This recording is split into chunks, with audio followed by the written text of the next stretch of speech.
Okay, good morning, everybody. Good morning. Hello, hello. Can we encourage you to move a little bit to the front so we can have an intimate conversation? The speakers are asking us, come, we don't bite. Come, come, come. Sometimes, but not today. Not today, thank you. Welcome to our second fireside chat of the day. I'm so excited. We're talking about advanced technology and extreme wealth. Today we have Rachel Coldicutt, who's the founder of Careful Industries. We have Anasuya Sengupta, who's the co-director and co-founder of Who's Knowledge, and Abeba Birhane, who's a senior advisor of AI accountability at Mozilla Foundation. These amazing women will be in conversation about what our future looks like in the midst of the polycrisis as we witness the birth of a new AI-driven era of human civilization. I'm a very light touch facilitator for today. My name's Shanti. Hello. And with that, I'm going to hand over to you amazing ladies. Thank you so much. Great. Hi. I think what we're going to do is each of us is going to give a short talk. I'm going to stand up because it's just slightly easier to look at the slides. Oh, don't move. Well, you can move. Do whatever you like. Right, hang on. Is my clicker working? Yes. Right. Hi, I'm Rachel. So I run a small social enterprise based in the UK. And the work that we do is about understanding how technologies are changing the world, trying to make it better, and doing demonstrators that prove it's possible. And I'm going to allow myself like 30 seconds at the beginning of this to have a moan, if that's okay with everyone.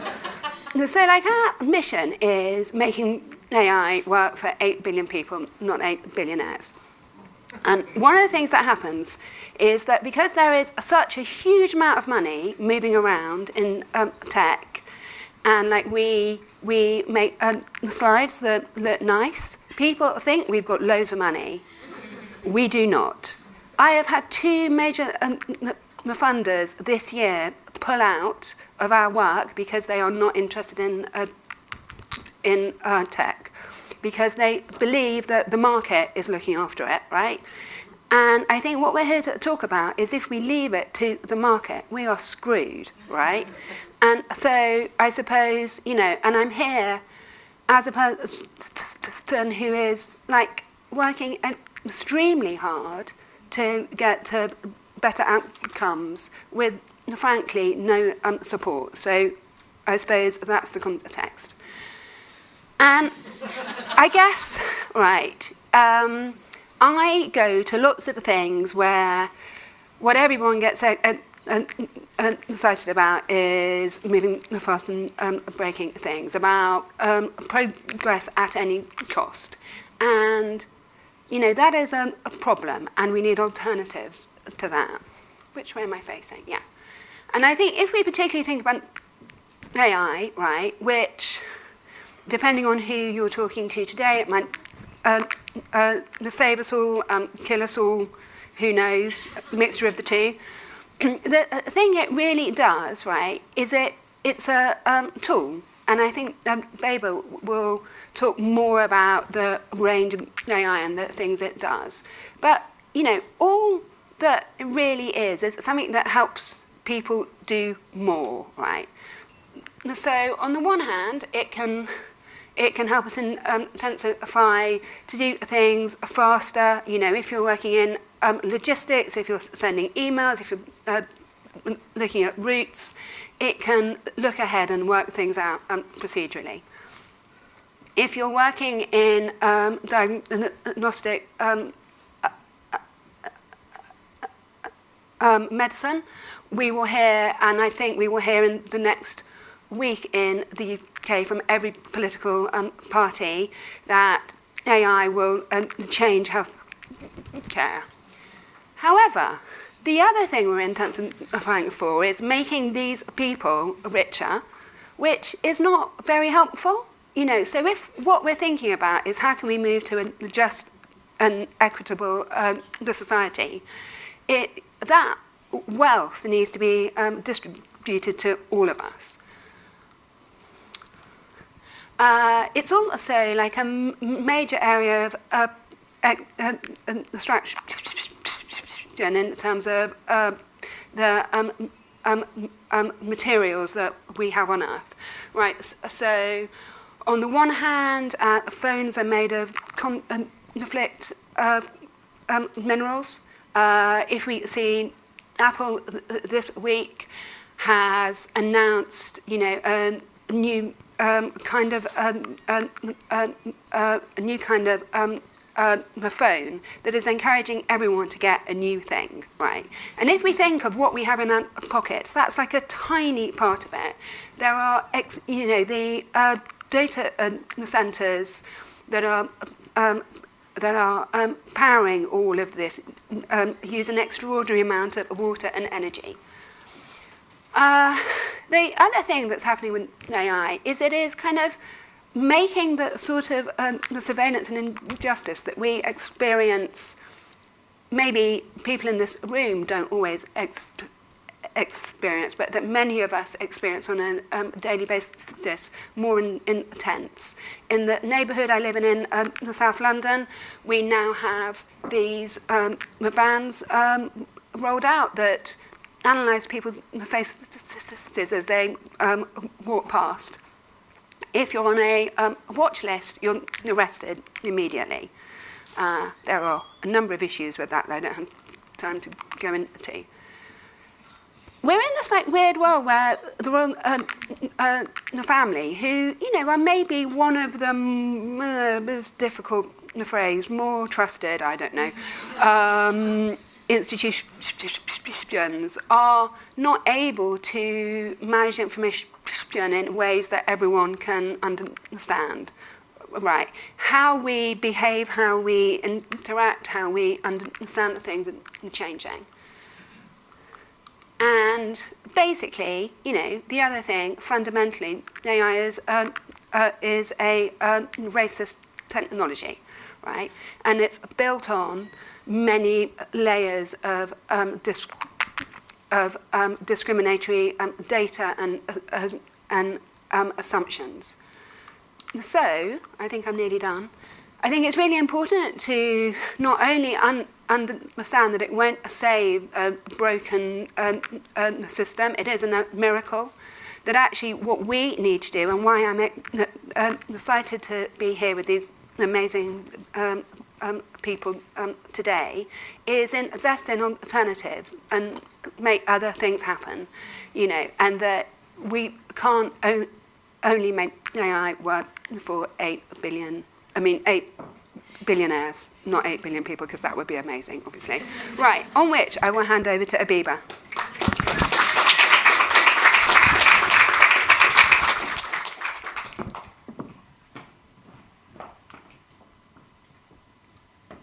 Nice to see you all. Hopefully my slides will come up any moment now. Yes, thank you. Yeah, just a heads up that some of the content might be offensive or unpleasant.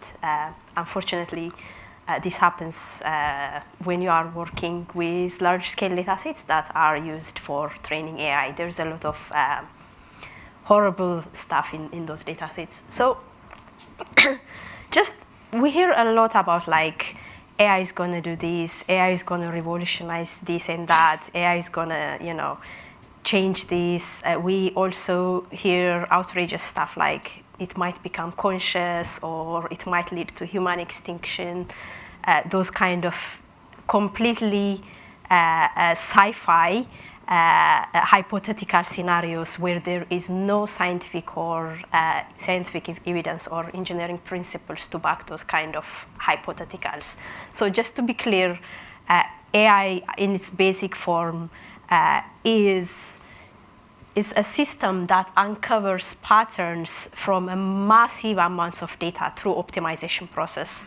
Whatever you want to optimize, of course, depends on your own purpose. Usually within the big tech corporations, what they optimize is maximizing profits and efficiency and so on.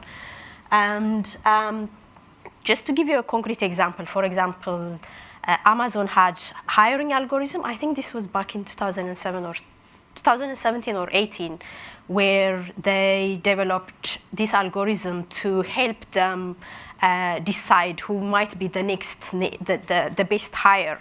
So what they did was they gathered the past 10 years of their hiring data.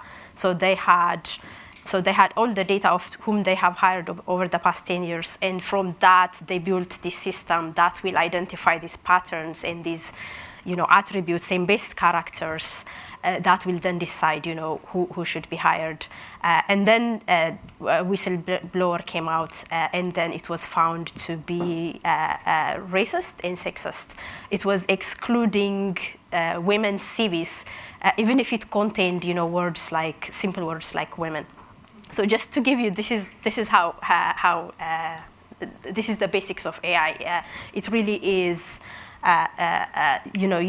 in these days you need massive amounts of data, thousands, tens of thousands, millions, trillions, now even trillions of tokens. And also, basically, at its core, AI models are not something we use to understand something in depth, but something we use to make predictions. So we gather these massive amounts of historical data, and based on that, we build models to predict the future, to tell us what the future will look like based on that. So there is very little understanding in the process. And in the process, we kind of simplify a lot of complex historical, social, contextual phenomena, and we freeze it in time because the data we gather on any certain phenomena doesn't really capture. The map is not the territory, as they say, and this has implications. If we are, for example, just building models of physical systems or natural phenomena, say in the field in the agriculture field, or here in DeepMind has excelled in these things like forecasting the weather, what's called nowcasting, just predicting what the weather will look like in the next 2-3 hours. Or if we are building board games, then AI is perfect because these are phenomena. If you have enough data, you can, through finding these patterns, you can have a governing principle that will give you a model that is extremely accurate, but also relatively removed from ethical concerns. However, as we move into social spaces, this is, we hear about AI in hiring, AI in medicine, AI in child welfare, AI in law enforcement, and so on. The more we are, veering towards these social phenomena, the more problematic the model is in terms of the ethical issues that arise with it, but also the less accurate the model is, whatever accurate means. It's very contested because you really don't know what your ground truth is. And we have a few examples that have really shown us that these systems just don't work. Well, they work for those that build and sell them, but not for the people, definitely not for the people that are at the margins of society. So we have, like, a few years back, we have the Dutch scandal where they tried to use, they used for years, they used an algorithm to kind of catch fraudsters, but what they ended up doing was disadvantaging, or thousands of people were disfranchised, their kids were taken off them, some of them even committed suicide. In the UK here, during COVID also, you had the algorithm that was supposed to allocate grades for A-levels, but then it was found to be allocating grades based on area code as opposed to the merit of the student. And this was, this is here, so I hope most of you are aware of it. Hands up if you are aware of the A-level algorithm. Okay, that's good. It was reversed. Also, so the Dutch welfare algorithm also was reversed.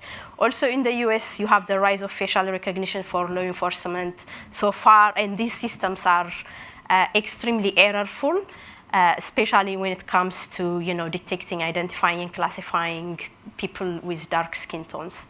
And so far we know 6 people have gone to jail because of errors in facial recognition systems, and all of them are black people. 5 black men, 1 black woman. And yes. So partly this is due to the training data, because the training data is often harvested from the World Wide Web. And the web really contains, humanity's beauty, ugliness, but also all kinds of troublesome representations. So in these large-scale data sets that are used to train these systems, time and time we've done, myself and my colleagues have done a number of audits on some of these high-profile data sets. And what we find is these data sets tend to encode and exacerbate racism, stereotypes, and so on. So this is an audit myself and a colleague did back, it feels ages ago now because the field moves so fast. In 2021, where we looked at 80 million tiny images. It was hosted by MIT, and we were actually the first one to look at it, and we found, as you can see here, thousands and thousands, several thousands of images with these problematic labels, with the B word, the C word, the N word. We made the asterisks, we blurred the images. They were all just out there. And also, thankfully, the data set was retracted following our finding. And just to give you a couple more examples, this is from a more recent audit on a large-scale data set called the Lion data set. The original version had 4 million image and text pairs. And here is just a sample. Here are a sample. So here is just the dataset portal, and the query, the word is handsome. So it brings all white men looking respectable. And whereas compare that with beautiful, it gives you, we have to blur almost all the images because it was pornographic or very barely closed. And compare that with CEO, again, we have to blur the images. And here, this one is even a much more audit, a much larger version of the data set called the Lion 5 billion. Here it's to give you a sample of the kind of sentences, hateful sentences that were found in the data set.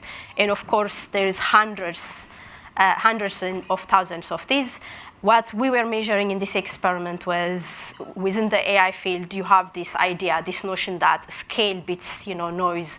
If you have the larger scale your data set, the good and bad will balance out and you will end up with something good. So we were testing that hypothesis, and we compared 2 data sets, and unfortunately, we did not find evidence that as the scale goes up, things balance out. What we found was that as scale goes up, things actually get worse. Can we go to the next slide? Yes, thank you.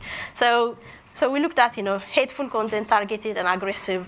This is for the smaller data set, the Lion 400 million, and this is for the 2 billion. As you can see, for hateful, targeted, and aggressive, everything went up instead of going down. And this is just some follow-up with specific. We put a bunch of very controlled images from an academic data set to see what kind of label they get. And unfortunately, the darker skin you are, the more you are likely to be labeled as criminal or orangutan or chimpanzee and so on. This is so we had this scandal back in 2015. I don't want to take up the whole space the whole time, where Google's photo app labeled a couple of engineers as chimpanzee or gorilla. I think it was gorilla, and there was a huge scandal, and Google apologized and promised to fix it immediately. And now you all would think that problem has been solved. It hasn't. We still have state-of-the-art computer vision models still predicting and still classifying darker skin-toned people at a much higher rate as really offensive and dehumanizing labels. So those are just some follow-up experiments to show that the phenomenon is still happening. So just to give you a quick brief around how current generative AI, everybody's mad about generative systems, image or text. Again, partly due to the training data sets, these systems also encode and exacerbate societal stereotypes and discriminatory attributes and so on. So this is an image that I generated using DALL-E. That's OpenAI's generative system. So emotional author was the prompt for the first image, and the second one is intellectual author. Again, the image says it all. This is using stable diffusion, African people at work and European people at work. Until very recently, it was giving very similar responses for if you use prompts like this. This was from an investigative journalism from NPR, where they tried to get, I think, Mid-Journey.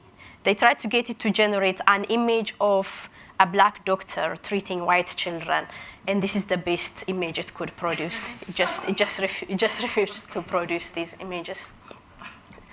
I just want to conclude by saying that, so there are a lot of arguments or pushback, especially from like the machine learning community, saying that, you know, these systems, they just reflect society as it is, you know.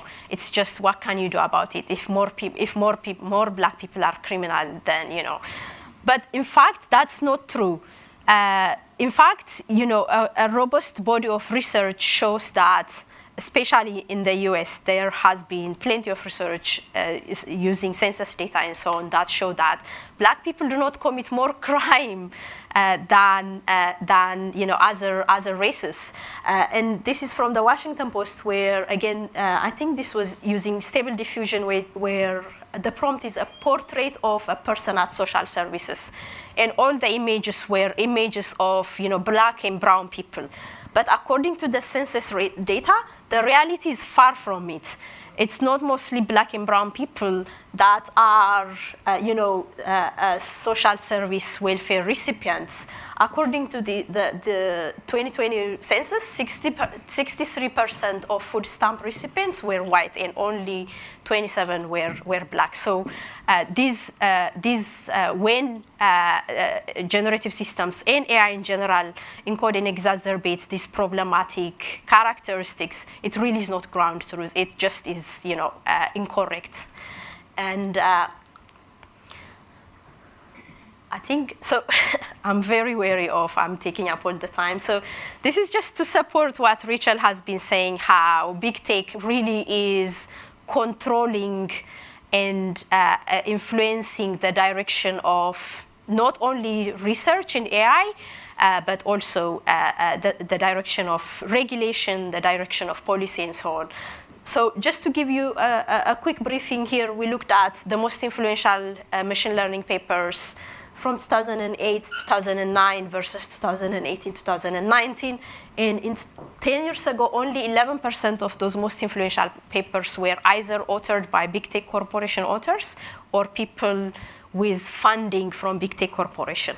But that figure has really kind of increased by, you know, over fivefold in 2018 and 2019. So just to show you, like, the big tech really is shaping and controlling the direction of AI research, but also the financial space as well. So in 2003, you have, you know, the most influential or the most financially wealthy corporations, you know, from supermarkets to automotive companies and so on.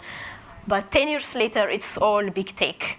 And the kind of work we do also, as Rachel said, is not supported, is not funded, doesn't really get that much traction. In fact, it gets, you know, you are constantly attacked. You have people that are doing this kind of work get retaliation from inside big corporations. So a couple of years ago, Google itself came out and say they don't want their researchers, you know, portraying the technology in negative light. That means you are not allowed to say anything negative or anything bad about the technology. technology. And we've also seen the retaliation of the ethics college within Google. And we also see is in the regulation space, you find tech CEOs and VPs literally shaping the conversation, literally, shaping how tech should be regulated. In any other field, this will just be like a conflict of interest. Imagine like a big tobacco CEO coming to, advise on cancer research or something like that. It just would be unacceptable. But in tech, that's what we are facing. Also, the biggest lobbyers have become now big tech lobbies, big tech corporations. So Apple, for example, like a few years ago was like down on this list, I think about 50, or it was number 53. Now it's like at the top. So the amount of money that's spent on lobbying is just mad. So it's not just research, it's from every aspect that we are kind of being squeezed and pushed. And I'll stop there. Yeah, thank you.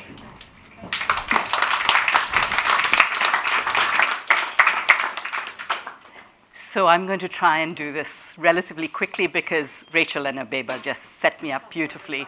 No, you set me up beautifully because between them, if you didn't know before, you now know AI is neither artificial nor intelligent.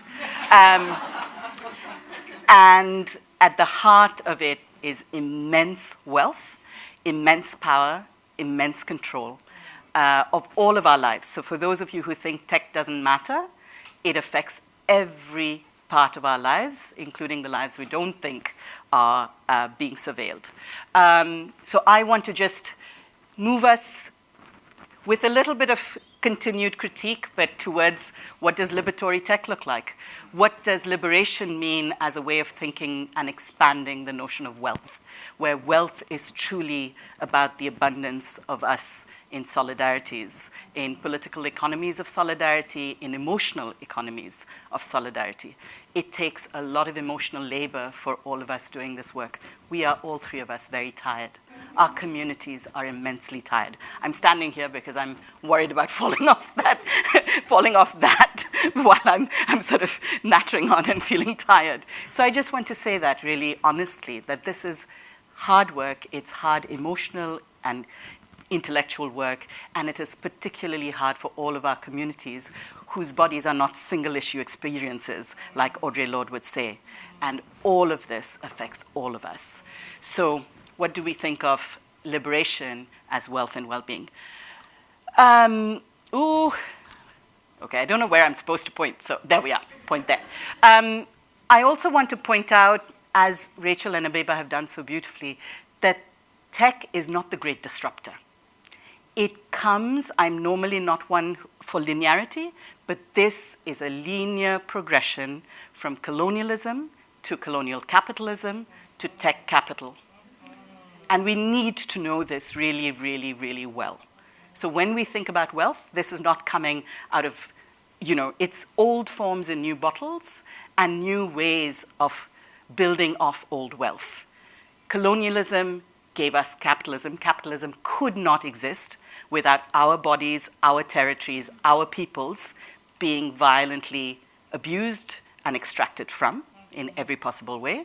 And then you can't get tech capital without that again happening, whether it's in the DRC, where our digital devices need the cobalt and the lithium and the coltan that drives us, whether it's in Sudan, where 27 million people require humanitarian aid, and the internet infrastructure was shut off for more than a month in February this year. Last year had the most number of internet shutdowns anywhere in the world. And no, we're not talking about China people. We're talking about all of us that are so supposedly in the developed world. You look at Palestine, and when you think about the genocide of people, you are thinking about the genocide of knowledge, right, of memory. And it is not just big tech. Big tech is, of course, complicit in it, but it's also dominant tech.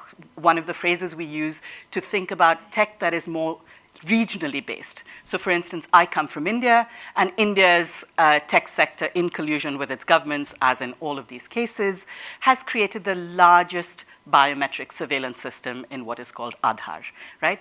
We have been colonized, and we colonize our own people. This is not something that has stopped in any way. So just this away? Okay. There we go. So I want to just very quickly just point out a few more data points to pull us out to explain really what both Abeba and Rachel were saying around where does these training sets for AI, this data that underpins what we think of as knowledge and what we think of as tech comes from. So most of us are online. Most of us are from the global south. Most of us are not represented on the internet.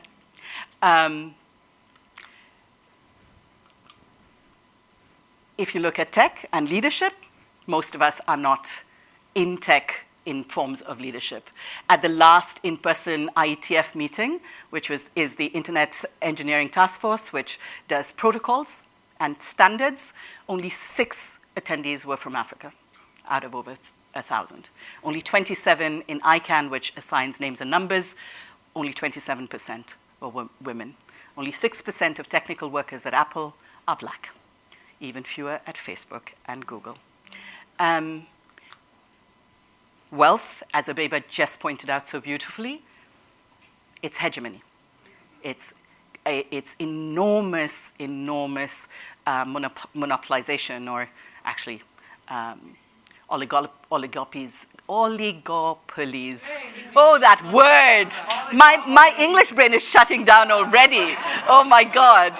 For all of us for whom English is not our first language, sympathy. And even as we think about where our data is, even if we're trying to keep ourselves out of big tech, at the end of it, cloud storage, 2 companies have most of the storage in the world, Amazon and Microsoft. And then if we look at the infrastructure of knowledge that underpins this, whose knowledge are we talking about? Our frenemies at Google did an estimate a few years ago and found there are about 130 million books published in predominantly 480 languages. I call them Eurolingual languages because no guesses for where they come from. There are nearly 8,000 spoken and signed languages in the world. And for all of us who are more than monolingual, we know that language is a form of knowing. We inhabit the world differently when we speak in different languages, whether it is in Kiswahili or it is in Kannada. And most of our academic publications are in English. Does that mean we only understand tech in English? Does that mean we're only intelligent in English? So we are getting more and more monocultural as we get more and more monolingual. Just a comparison between the United States and the United Kingdom to look at who's in academia and who are the people who inhabit knowledge infrastructures. In 2019, we had basically, I think, 40 black women professors. That has now gone up to the amazing figure of 66 out of 23,000 professors in the UK. That's wild. It is. Wikipedia, the place that we all pretend we don't go. I am a Wikipedian, I'm coming out to you, but I am a Wikipedian of tough love because in many ways it is the best of the internet, but not yet the best of humanity, as Abeba was talking about. We have over 300 active language Wikipedias, so it does understand multilinguality. Over 1 billion unique devices visit every month and counting, but only 10% of Wikipedia editors is estimated to be female or non-binary. 20% of the world edits most of the content. That is a data visualization from OII, from Oxford Internet Institute, where they looked at the geographically tagged articles on Wikipedia. That's what it looks like. There are more articles written about Antarctica than there are about the countries of Africa. So Scholarship does not look like most of us in the world. The internet does not look or sound like most of us in the world. So, how do we decolonize the internet? What does anti-oppressions tech look like? What does liberatory tech look like? For us, we have to remember again, as the Maori beautifully say, we walk backwards into the future. So we have to remember that colonialism and neo-colonialism do two very important things. Of course, they control resources, but even more importantly, they control our mind. They control the frames of our knowing, our being, and our being with each other. So decolonizing is always a practice, not a metaphor. Just in terms of money, again, we've given you a lot over the last 20 minutes, but here's a little bit more. A feminist economist from India estimated how much money had come out of India through the British Empire. And as you can see, 45 trillion came out of India into Britain. So when people claim that Britain developed India, I would like you all to go back and say, actually, India and the rest of the empire developed Britain. Yeah? Wakanda is not an Afro-future. It is a possible Afro-past. So, just another example of the long trajectory, and just an example of what this looks like visually. Telegraph system, which was, by the way, created so that the British Empire could tell where revolts, mutinies, and revolutions were happening, not to give us this wonderful telecommunications infrastructure. And this is the current map of global submarine cables. That is one of the key infrastructures for the internet. Hasn't changed that much. So we work on the radical notion that people are knowledges. There are a few entry points to our work, and it's why Rachel and Abeba are on this panel together with me, because we all think about this and scheme about this and are nerdy about this in very similar ways. One is, of course, Wikipedia, because the inequities on Wikipedia is the largest free and open source repository of its kind, then gets hardwired into the rest of the internet. When you do a Google search, a lot of that search is coming, the knowledge graph is pulling from Wikipedia and its sister projects.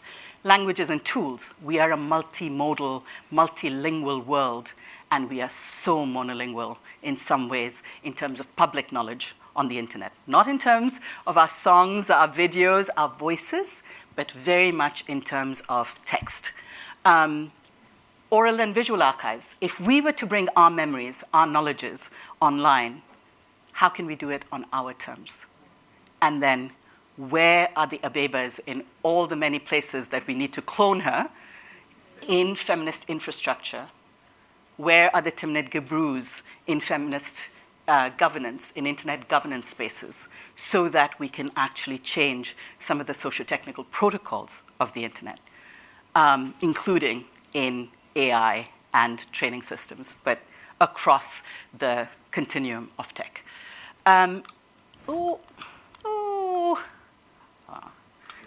Tech. One of the ways we do this is to think about how we change what images are online. Just as, oh my God, that as Abeba pulled that up, who's an intellectual? Who's emotional? How do we change even that? Right? And it is about content, it is about who contributes, but it's also about ways of knowing. What does intellectual mean? Who gets to define that?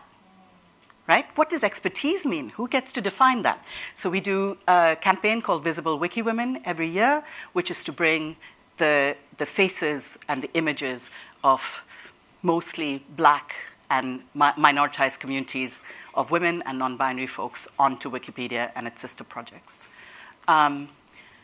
We think about, what does structured data look like? Structured data are the bits of data that do the translation between human knowledge and machine-readable knowledge, right? So they're the sort of interface, if you like. But structured data is based on a Western, male, privileged version of the world, of what we understand as data, of what we understand as how to know. How do we change that? What does it mean to have it anchored in place, in identity, in politics, in histories, in our histories, our bodies?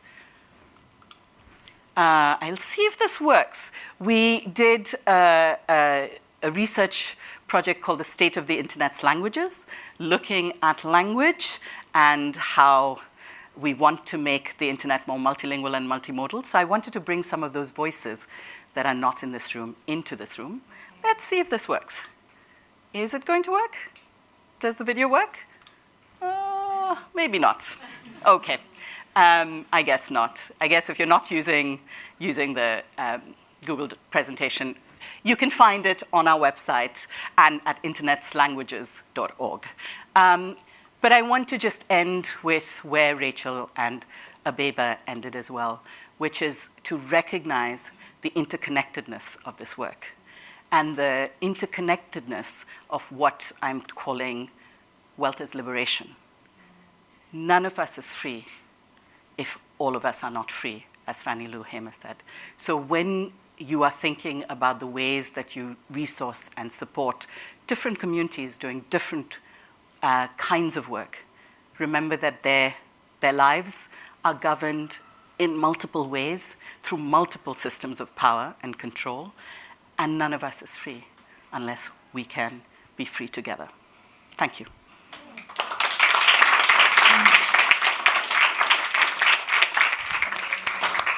Can you ladies get back on stage? Thank you. We have a question. So what is the vision to get back to the source of the bias in machine learning? Because, shit in, shit out, excuse my French. But all the info and the data that it's learning from, realistically, how do we shift this? This is a question from Jerry. Yeah, I'll take that. So, I mean, that's the $1 million question. There is no simple answer. And also, we tend to think that sort of question also comes from a somewhat simplistic perspective that you can have an unbiased data. That just doesn't. That's just a wish. That's an illusion, because I mean, we are dealing with, like, when we are dealing with social phenomena. If you look at the example algorithms, like who is hireable, or who might be a fraudster, or things like this, you can never have, a single representation of that concept. So that's why the idea of, a fair representation in data or unbiased data just doesn't make sense. And also, but that doesn't mean the current data sets we have are bad. I mean, that doesn't mean the current data sets we have, that doesn't mean we can't do something about the state of data sets, because I only showed you just like a tip of the iceberg. A lot of stuff I can't show. I can't even carry on my laptop because it will probably land me in jail. So that doesn't mean we should put more effort to detoxify, to make the data sets better. But we have to remove the idea of unbiased data set.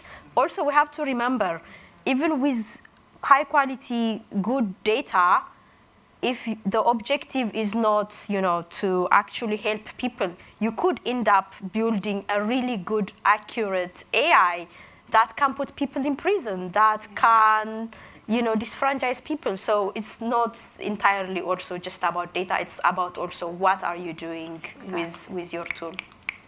And I'd add on that, I think it's really important to understand this work isn't cheap. So compute costs a lot, right? The expertise costs a lot because it's competitive, and I can see possibilities for community data, for building bottom up, but we literally do not have the resource for that. And to do that, we would have to operate within the context of Microsoft or Google. And so there needs to be like profound investment in those alternatives, rather than always working around the edges of the things that are there already. Yeah, Karen? So I'll just quickly add. So yes, compute is one of the biggest bottlenecks for our research. We have to go around begging for like API access, like to Google and so on. And can I also just add, like, not because I feel bitter about it, but also like when we were carrying out one of the audits, these like even just to download the data, you need huge space. So we collaborated with someone from Google so we can use Google infrastructure. So we run the experiments, like we write up the paper, any academic paper, like there's an internal review inside these big corporations. They have to approve before it can be submitted to conferences. And like Google comes out and say no to our co-author, saying you can't have your name on this paper. So we have to throw out like all the experiment. And people come up and tell me Google doesn't retaliate anymore when I have like first-hand experience. So it still happens. Big corporation still has a big hold and control of what information gets out or not. So the second question, we had a question around what should wealth holders invest in then, speaking about money. Obviously you should make grants to the research and advocacy organizations you represent, but what products and services need impact investments and other forms of return-seeking capital? Shall I start? Yeah, and then see. We'll go. I think I'd like to start by where Abeba talked about the fact that the question is not about products and services. The question is, what is the world we want to see? What is the world we want to be in now, and what is the world we want to be in what are our many liberatory futures? And then you reverse engineer to what are the many ways you get there. Tech will be part of it, but it's not about a single product. It's not about a single service. It's about what we want to be, what is the form of wealth we want to have together, and then how are the many ways that we get there. So I really urge you to turn that question around. Big tech has, in a sense, again, socialized us to ask, what's the product? When actually we are the product. We are the data, right? Let's ask the question, what is the world we want to live in? And then how do we get there? And then all of these things come together in different ways to think about liberatory tech, to think about tech that has politics. Because as Abeba says, there's no anti-bias tech. Tech will have politics. It does have positionality. The question is, what is the position? What is the politics? What are the values of this tech? Right? And that depends on who you are then investing in and what they want to believe in. So I really want to push back on the product services end of things. Speaking about I have nothing to add. That was so beautiful. Can I add something? So a really practical thing in the UK right now is that tech policy is completely dominated by big tech, right? And the money that flows into advocacy directly represents those interests. There are many other things we could do. There are many other infrastructures we could make. There are many other possibilities, but it's like we do that work for free because it has to happen, and that I sit in rooms with people who have billions of pounds behind them, completely winging it, right? And so we need real investment, proper support, and that out of that we can unlock infrastructure, we can make things happen, but we need help. So final question. We have a question around, do we have any examples of governments effectively regulating the AI and the money? And that's a big question I'm asking now. I mean, not yet. I think so. I'm finding myself more and more in the regulatory space. I'm part of the UN's AI high-level AI advisory board and a few others, and I used to naively think that regulators don't really understand tech to regulate it, or they don't know how to blah blah. But the more I interact with government representatives, the more I interact with regulators, the more I realize the values and interests of big tech and the values of these regulators is almost like overlapping. They they buy into this hype. They see AI as something that is accelerating the economy. They see it as a financial opportunity. That means they don't see all these issues and drawbacks that we are pointing out. They see them as, little obstacles and annoyances, but not as something that is like fundamental. So that's my personal experience. I think that's exactly right. I mean, the European AI Act is a very good example of it. The loopholes in that act are, you could drive a big tech lorry through them because it's the collusion between governments and big tech.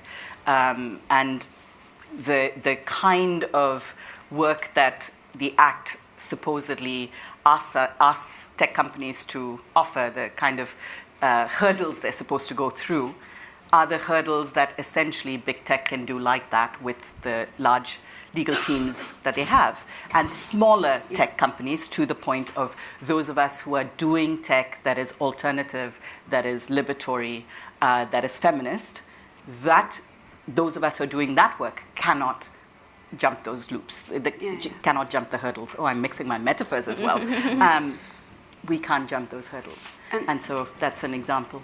And that actually, I think if we can invest in making examples of how things could be, it would be much easier to get to better regulatory environments. We don't really, at the moment, policy tends to be focused on the floor, but actually we can incentivize the ceiling, right? Mm-hmm. But as I was saying, that needs other kinds of capital. Mm-hmm. Okay, and in conclusion, there's the last question. I'm going to rephrase it to say, what is the hope that we have to shape tech? Yeah, I know, hopeful in the chaos, but you're saying if tech will always be biased, what is the hope? These people here, right? Hey, include yourself, Rachel. It's like, I have to say, right, so I was asked to pull the panel together. Abeba and Anasuya are amazing. There ought to be 500 people in this room. The fact that there aren't more shows that there is not the level of understanding, and this is the hope, right? It's here, and it can happen.